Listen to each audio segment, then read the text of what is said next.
What's going on, everybody? It's the Reformation Keegan, and I'm here to do a little mini review on Batman and Deadpool 1, which is written by the legendary Grant Morrison. So, I like this. I enjoyed it. It's difficult, I think, to get a full story across with two larger than life characters in a one shot.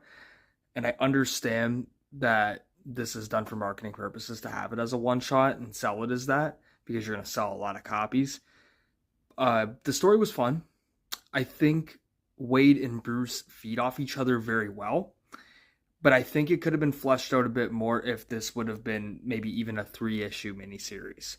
And I know it's not ever going to be a 3-issue miniseries, but I think it would have worked better as that because I think we would have had more context behind the events that were happening. Because to me, this just seemed like two larger than life heroes stomping on villains.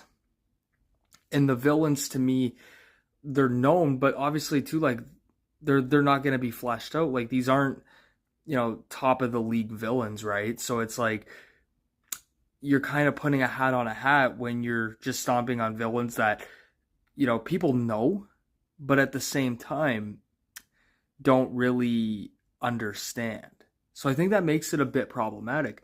But the one thing that I did like was the dialogue. I think Grant Morrison's always been great with dialogue within the writings that they've produced. But the thing is, I felt like I wanted a bit more. And especially when these books, are priced at $7.99 American, which is probably $10 or over Canadian. This kind of felt like an incomplete issue. Especially at the end, I found Deadpool's exit a bit abrupt, and I know that abruptness fits with the character, but it almost seemed too abrupt from a literature aspect, from a prose point of view. So those are my takeaways from Batman and Deadpool, but I still found the story a lot of fun. This was more like an adventure. This was more like a Batman animated series episode, I would say. I think the traits with the cosmic keyboard could have been fleshed out a bit more.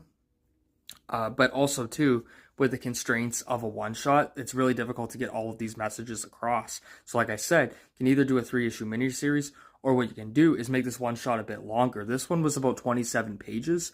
I wouldn't have minded this being 60 or the traditional 64, but I understand there was mini stories on top of this, like Harley and Hulk, and Nightwing, Wolverine. But I think this would have done better if it was longer, quality wise.